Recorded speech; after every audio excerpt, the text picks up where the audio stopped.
Have you noticed that you have more than enough toilet paper? Or that Mr. Fuzzy Butt is always watching you? Have you noticed that you talk to yourself a lot? Have you noticed that your daughter's giggle sounds just like your mom's? Or that your son taught the dog to roll over? Have you noticed that you're talking to friends more and texting less? Have you noticed you aren't as lonely as you whole galaxy out there? Let's go.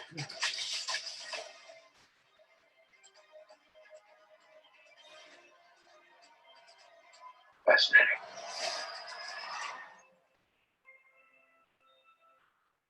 Do you know who you are?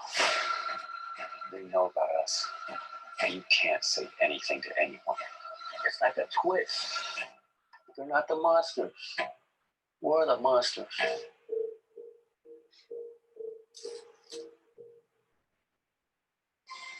Watch CBSN. We are breaking into programming for the Department of Health's daily COVID-19 briefing. Let's listen in. Telephone. Please be advised that today's conference is being recorded. If you require any further assistance, please press *0. I would then like to have conference over to Mr. Mike Schaller. Thank you. Please go ahead. Thank you, and thank you everyone for joining us on today's COVID-19 daily media call for May 28th. Governor Walz is not on today's call. We'll start with the situation report from Commissioner Jan Malcolm. Following Commissioner Malcolm, we'll get an update from Infectious Disease Division Director Chris Earsman. And then after those updates, we'll open it up for questions from reporters on the line. With that, I will now turn it over to Commissioner Malcolm. Thank you, Mike. Good afternoon, everyone.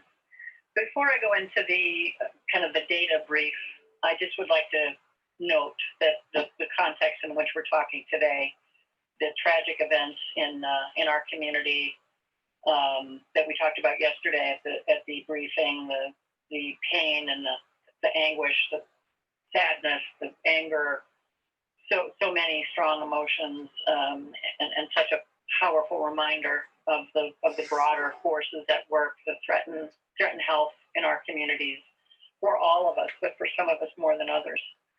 So I just wanted to acknowledge that for once, COVID is probably not on the top of people's minds today, and rightly so. And to acknowledge that, of course, people are moved to want to speak and to want to gather in solidarity and in protest, and we certainly honor and respect that right. As we know, large gatherings do pose a risk in any epidemic, but certainly where we stand today with the state of COVID-19 spread in our communities, knowing that we have community spread, we just want to, again, encourage folks who may be gathering to please just be mindful of the risk, and that risk can be reduced, certainly not eliminated, but reduced by social distancing and wearing masks. And we fully recognize how difficult that would be in a situation like this. But again, just quite a heavy day on many levels for so many. With that, into the daily data brief for COVID. Globally, as of this morning, there were more than 5.7 million cases and 356,000 deaths around the world. In the United States, as of this morning, we were very near 1.7 million cases and had passed that very sad marker of 100,400 deaths. Here in Minnesota, we added another 493 confirmed cases yesterday, bringing our total to 22,947. I will note that daily increase of 493 continues another string of 5 days in a row of reducing case counts, which we had seen last week as well, until we saw a rather dramatic uptick. So it's just notable to see how the pattern is going up and down, but that we do have periods of decline in our numbers, which is a good sign. Unfortunately, we also had 35 reports of deaths from COVID-19 yesterday, 35 more of our family members, friends, and neighbors, bringing our total of deaths to 967 in Minnesota. This daily total of 35 is the highest daily total of deaths for a single day so far in this epidemic. Of those deaths, 16 of them were in Hennepin County, 7 in Ramsey, 5 in Dakota, 4 in Anoka, 1 each in Benton, Itasca, and St. Louis. This total includes 2 persons above the age of 100, 3 in their 90s, 15 in their 80s, 6 in their 70s, 4 in their 60s, 3 in their 50s, and 1 person in their early 40s and 1 in their early 30s. And at this point in time, there are no known underlying health conditions reported for the 2 individuals in their 30s and 40s. There are currently 606 patients in the hospital, 242 of them in the ICU, with a net change of an additional 8 in hospital total, but a reduction of 18 in ICU beds. I'd like to just mention that today's case total of 493 was in the context of the highest daily volume of tests that we have been able to yet report, 8,676. Much of the increase today is from what we believe is the final processing of the mobile testing at the armories over the holiday weekend. And so that we believe that all of those, we believe most, if not all of those tests have now been accounted for in the laboratory reports. And we expect to have some information to share with you about what we were able to learn from that community testing next week. With that, I think I will turn it over to Chris Erzman, who's on the call with us today for some comment, and then we'll be open for your questions. Chris. I'm just going to turn it back to Mike and be happy to take questions. Thank you. Thanks, Chris. We will open it up for questions now. As always, we ask that reporters limit their questions to 1 primary question and 1 follow-up so we can get to as many as possible, and also try to limit the questions for each outlet so we can get to as many different outlets with their questions as possible. With that, operator, we're ready to take questions. Thank you. Ladies and gentlemen, as a reminder, if you would like to ask a question, please press star, then the number 1 on your telephone keypad. Your first question comes from the line of Emily Havoc with Carry 11. You may now ask your question. Hey, Jan and Chris. Thank you for taking my question. Just following up on the questions about COVID cases among children in Minnesota. And then, a high percentage of those being children of color. Do you have any more info you can share today about any outbreaks that you might be seeing among kids and where those cases are coming from and what the numbers are like today? Thanks. Chris, can you address that? Yep, we are seeing cases in children, and if we look at cases in the under 20 age group, it represents about 25% of our cases. We've had 397 from birth to age 5 and 1,536 from 6 through 19. So we are seeing cases in children, but it is a much smaller proportion of our overall cases. We're tending to see obviously many more in older adults because that's where we focused our testing. We have seen some cases or clustering of cases in children, sometimes related to child care, but that is not, I guess, unexpected just because of the gathering together. We know that child care are following our guidance in terms of limited group size and things like that. But even with that, we have seen some cases. But as I indicated, the proportion of cases that we're seeing in children is very small relative to the total number of cases. Thank you, Chris. And can you share any information, about where those outbreaks are? But if not, can you tell us if parents and families have been informed if there are cases at their childcare? Yes, you're probably aware of the fact that, we talk about situations with manufacturing or with long-term care. And so we have teams at the department that are working in each of these areas. And so we have a team that's working with schools and child care. And so that team, in conjunction with local public health, in wherever we're seeing a situation, is working with the facility. And so, yes, they work to do interviews to look at how transmission may have occurred. And as part of that process, parents are made aware of the situation. Your next question comes from the line of Jeremy Olson from Star Tribune. You may now ask your question.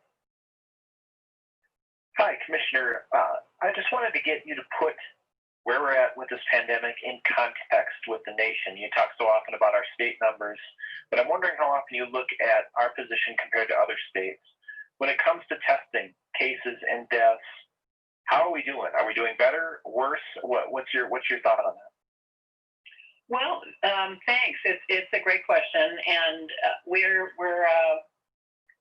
track that. We look frequently at how the shape of our curve compares with others. And generally, I think what you see is that the shape of the curve is we had a longer period of quite slow growth. I think that was a result, of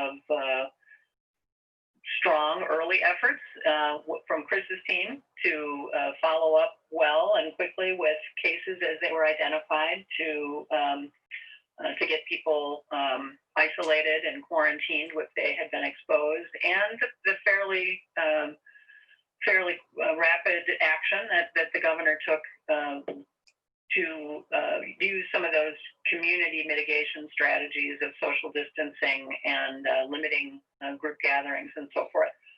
But we do see, even though we had a longer slow growth period than many, the slope of our curve as community spread began to take hold looks quite similar to other communities. Potentially of unknown duration. As we've said many a time, where we believe we're still climbing the curve, which I've mentioned a couple times. Couple of periods now that we've had of some stability for days at a time. So we don't know if this is sort of a mini plateau. We're actually in conversation right now about trying to assess various data points, but we think generally we're doing quite comparably with other communities. Chris, you want to add anything? No, I think that's good. If I may, as a follow-up, then what about testing? I mean, we made a pretty big deal about the U and Mayo partnership getting us up to 20,000. And I don't know if you have any thoughts on whether we're going to get to 20,000. I thought it was supposed to be at the end of May. I don't know if we're getting there. But also, it seems like other states are doing a pretty good job on testing too, and may even be testing at a higher rate than us. How are we doing on that testing rate? Yeah, great question. We certainly do track that, and we have been. I think we are currently number 29 among the states in terms of testing on a per population basis. But the goal that the governor has set, we kind of. You're right. I mean, the Mayo and U and statewide partnership has a goal of creating the capacity for 20,000 tests per day in June. I think the governor had said he wanted to see us hitting 10,000 tests a day by the end of May, so we're very close to that. But the goal is, has been 20,000 in June. We now have expressed that in a different way, more comparable, perhaps, to being able to measure against other states. Our goal now is 50 tests per 10,000 people per week, and on that metric would get us kind of into the top tier of testing on a population basis, and that we're heading there. We're over 30 tests per 10,000 now, so we've made really good progress in the last couple of weeks. Your next question comes from the line of Bill Warner with Minnesota News. You may now ask your question. Hi, Commissioner, and hi, Chris. Also, can you give us an idea? And I see that the ICU pressure eased a little bit today, but I know it goes up and down. I think 3 of the 8 regions of the state were in yellow, if I'm not mistaken, as of the information yesterday.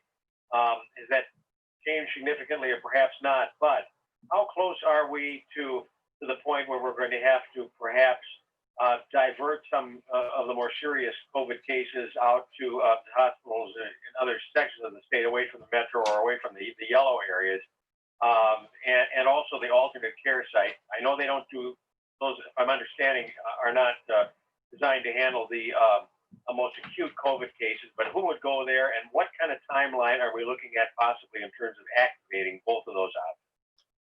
Those are great questions. I think what we'll do is get Dr. Hicks to join us for a call early next week to give you a little better quantitative answer of what kind of criteria would trigger either the opening of the community care sites or the transferring of patients around. Our system is designed to do exactly that if needed, to know where there is availability and to assist facilities in finding places for patients in need of various levels of care. I mentioned last week, I think, that a couple of our level 1 trauma centers had activated some of their surge beds.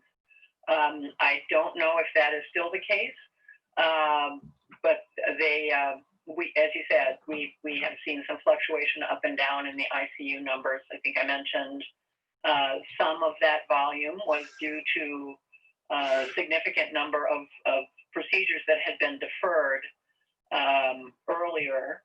And I think that's a very good thing, that the procedures that are being done are complex neurological, cardiovascular, and cancer surgeries. And so when we hear from systems that they are catching up on the backlog of those kinds of cases, that's a very good thing.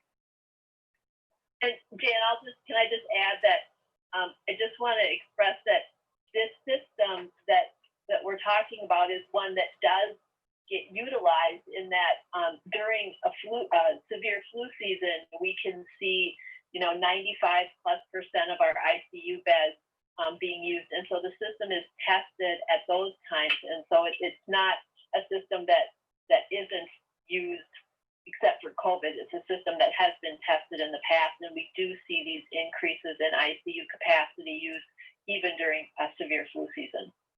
Just a quick follow-up, if I may. Just in terms of timeline, do you think we're, I don't know, a week away from perhaps having to divert some cases out to other hospitals?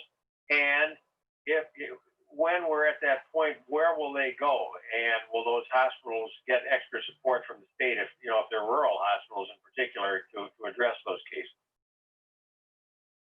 Again, great questions, and I'm just going to get Dr. Hick to join us to give you a little bit more in-depth insight into those questions. I don't think that certainly I don't have a forecast of when in time that might be. Dr. Hick may or may not, but he would be better able to address what would be the triggering events, so to speak, for that to happen. Certainly, as we've mentioned, the rate of hospitalizations has been on a pretty steady increase, with some bouncing up and down from day to day on ICU levels. But in general, the rate of hospitalizations has been continuing to grow. And so it's a really good question. And I'll just beg your indulgence to get Dr. Hick here to talk about that in a couple days.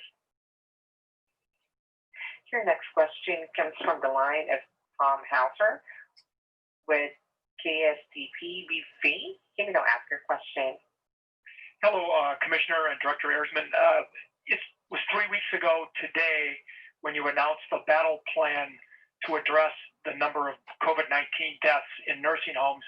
At the time, 407 of 508 deaths were in long-term care, or about 80%. In those last 3 weeks, 380 more people have died out of 459, or 83% in that 3-week period. It seems the problem has actually gotten worse.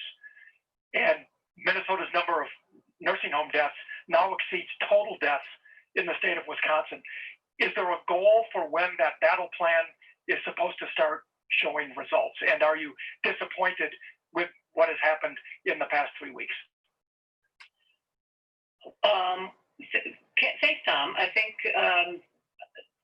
the focus on deaths is certainly understandable and is a very, very critical metric. But I think the point of the battle plan is not just, it is not solely measured around have we reduced the percentage of deaths. I would need to dig into the last thing you cited there about our nursing home deaths being more than all of Wisconsin. I believe probably what you're looking at is the total of all congregate care systems and not just nursing homes. If you look at deaths from skilled nursing facilities only, which is the only thing the feds require to be reported and which we believe most states are reporting, that comes down to 54% of our reported deaths. But we can get more into that data question later. But the other things that we're really looking at are the ability to prevent spread in these congregate care settings. You know, how many times can we help facilities keep infection rates and keep cases in the very low range? It is still the case that over 50% of the, first of all, a fairly low percentage of facilities have any cases at all. Over half of those who have any cases have only one or two. And over half of those no longer have any. And so that too is a measure of success. You know, how well are facilities able to manage cases, and how good a job are we doing supporting them in doing that? And then of the cases, because there definitely are facilities with larger number of cases, you know, how successfully are they, and are we helping them to manage those and reduce those larger outbreaks? And among those with larger numbers of cases, fully a third of them have had no new cases in a week. So I would suggest that there are measures of success in the plan. And in terms of the number of folks from congregate care facilities who are dying of COVID, you know, certainly those are large and concerning numbers.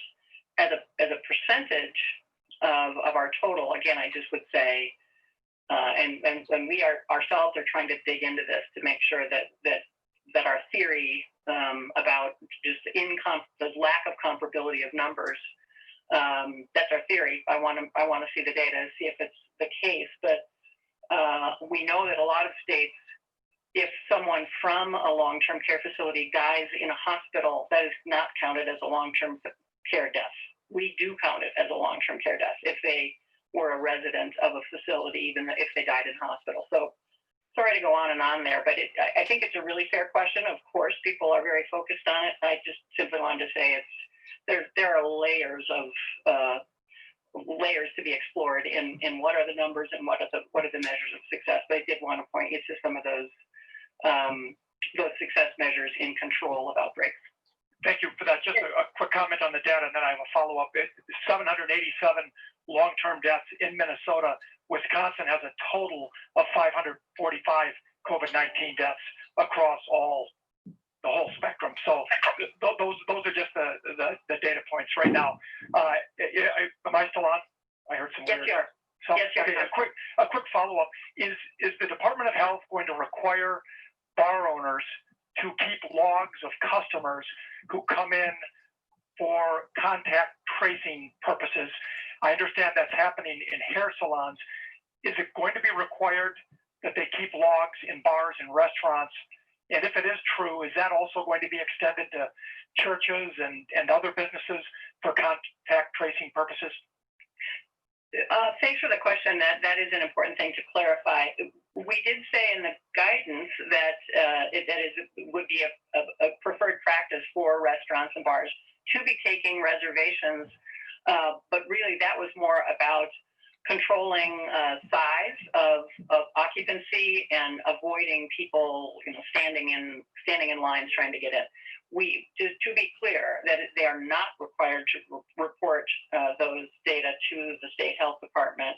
it is and has been in the past a valuable source of information if there is an outbreak, to be able to go back and find out, who was there. That's a really helpful tool. But restaurants and bars are not required to report that to the health department on any routine basis, and the reporting of it is voluntary.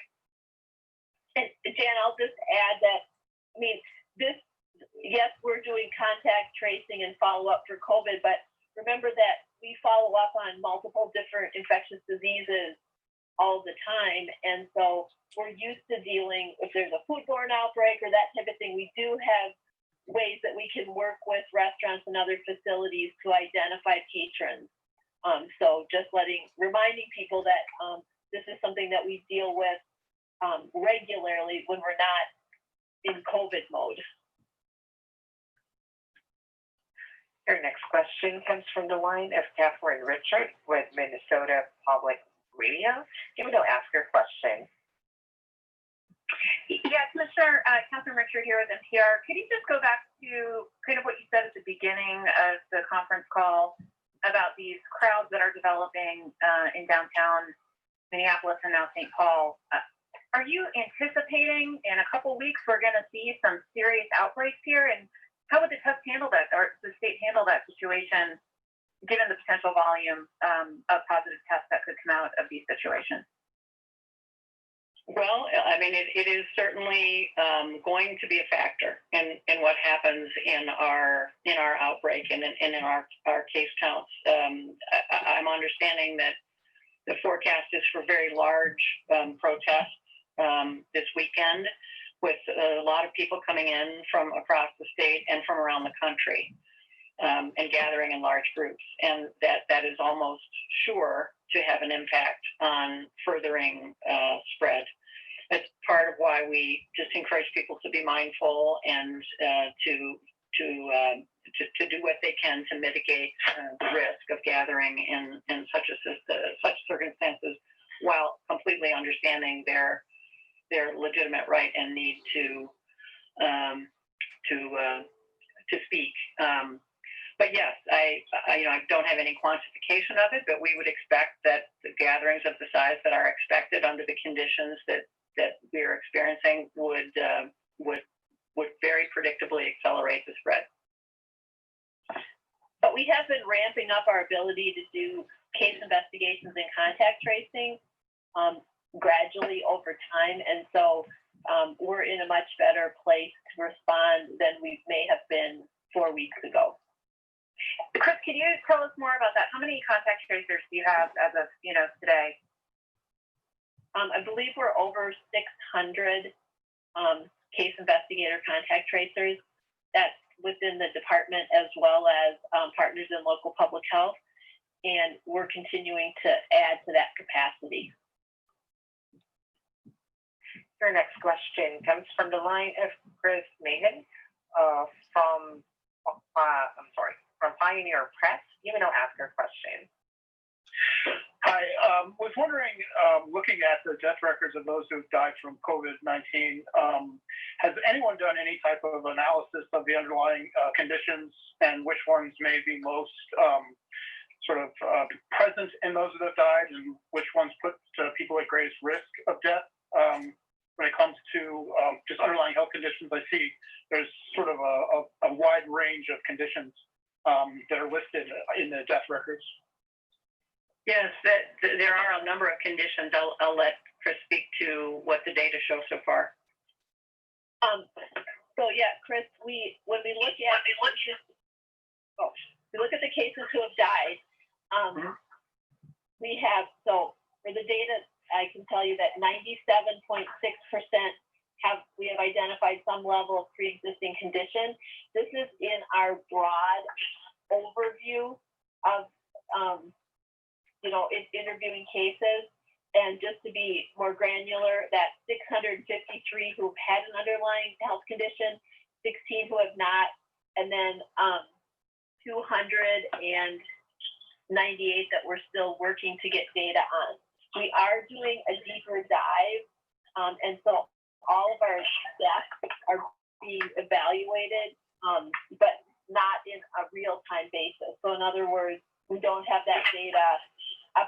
a daily basis, like the data that I just provided for you. But when we look at the underlying health conditions, I mean, we're looking at heart disease, diabetes, lung disease, multiple factors like that. And I can get you that information via email. Okay. That. Yeah, that would be helpful. I was wondering, is there any in particular types of conditions that stand out that seem to be among the most of the cases, or is that something you could provide? Yeah, I'll check to see where we're at with the case fatality review. But yes, I will look at that. And I was just trying to pull up all of the information that we collect on underlying conditions, but I will get that for you. Thank you so much. Once again, if you would like to ask a question, simply press star, then the number 1 on your telephone keypad. Again, to ask a question, please press star, then the number 1 on your telephone keypad. Your next question comes from the line of Chris Rogers with Winona. You may now ask your question. Thanks, Commissioner. Thanks, Director. Is the MDH checking whether long-term care facilities have trained their staff on infection control, whether they're doing the screening they need to, and whether they're generally prepared to contain an outbreak? And if so, how are you doing that? Thanks for the question. There are nurse case managers assigned to each facility that has any cases at all. And there are teams of folks from Chris's department who consult on infection control. So the nurse case managers are kind of keeping an eye on implementation of the recommendations. And Chris's team is really doing the education. And I apologize if you can hear the feedback, the echo that I'm hearing. Hopefully not. Hopefully it's just me, but apologize if you're hearing it.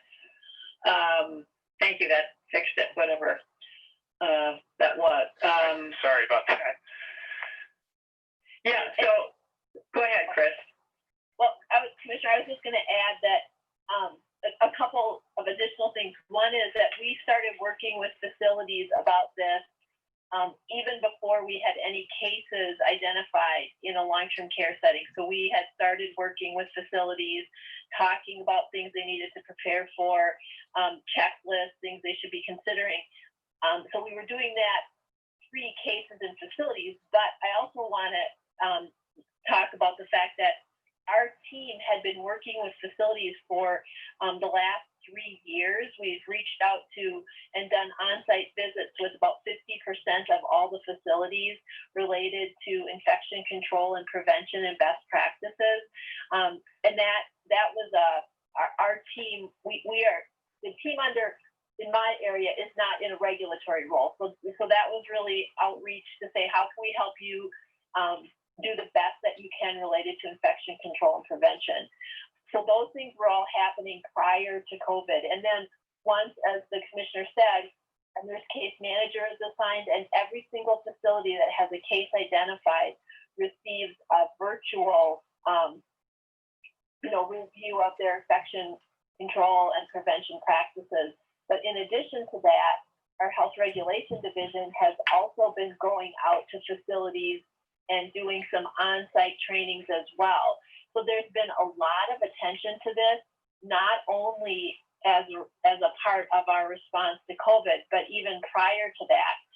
But the challenge is that facilities are often strapped because they don't have the necessary capacity to have staff that can focus on some of these things, as well as there's oftentimes a high turnover in these facilities. And all of those things certainly add to the challenges that a facility faces as they are trying to implement best practices related to infection control. But just want to add to what the commissioner said, that this has been on our radar even before COVID, and we had reached out to 196 facilities with on-site visits prior to COVID.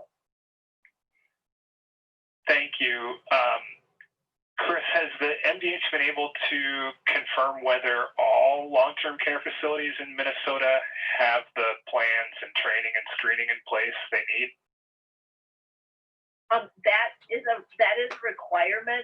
Some of the planning is required through our health regulation division, and so what we're doing is we're both, as the commissioner alluded to, and as we talked about the 5-point plan, part of our goal is to move upstream and reach out to facilities that we anticipate may have more challenges.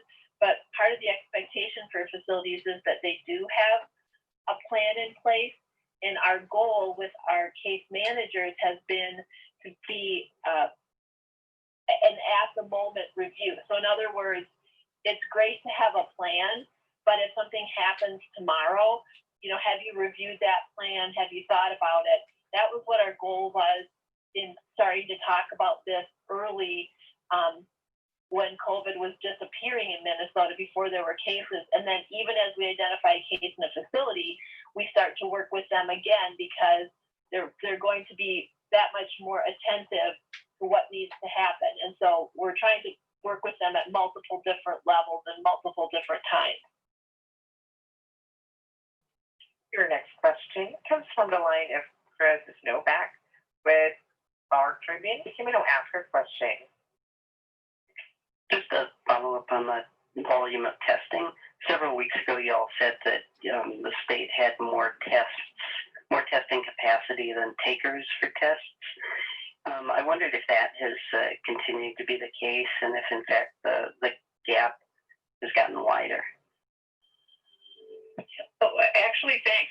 That was a part of the motivation for doing the community testing last weekend, was that we knew that we still had unused capacity, underutilized capacity, and so in a pretty short order, the decision was made to do some testing in community sites. We had also been using a lot of testing in long-term care facilities to get to our goal of having all facilities with any cases at all having access to testing for all staff and all residents. So that's been a priority, trying to use more of that capacity for that priority population.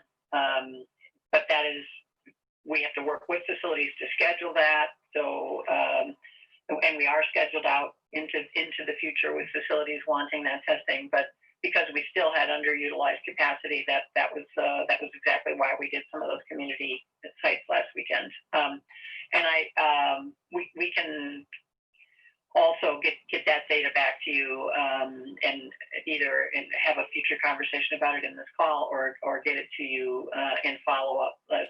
What the current how that number has changed over time. I don't believe it's gotten any worse, but I don't think it's been completely taken up yet either. I guess just a real quick follow-up. At the time, the governor had said the state had capacity for 10,000 tests a day. So I would assume that has only grown. I don't know if that's true, but I think the daily completed test totals are not anywhere near the using 10,000, which makes me think. I mean, do you know what the capacity is right now? Not off the top of my head, I don't. You're right. It was over 10,000 last time we talked about it. And again, today's testing number was the highest total that we've had in a single day so far at 8,676. I think I said. So that's getting close to that capacity, but I'm quite sure we are over 10,000 in capacity now. And again, the goal has been to get to the capacity for 20,000 tests a day. Thanks. Once again, if you would like to ask a question, please press star and the number 1 on your telephone keypad.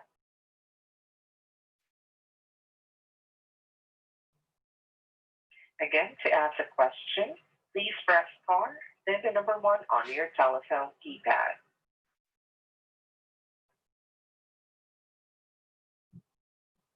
Presenters, we don't have any further question on queue. You may continue. Well, Great. I will just step in at this point and thank everybody, including our speakers and those on the call today. If you do have follow-up questions or questions you weren't able to ask on the line, feel free to reach out to the MDH Communications Office. We will talk again soon. That was today's COVID-19 briefing by state leaders.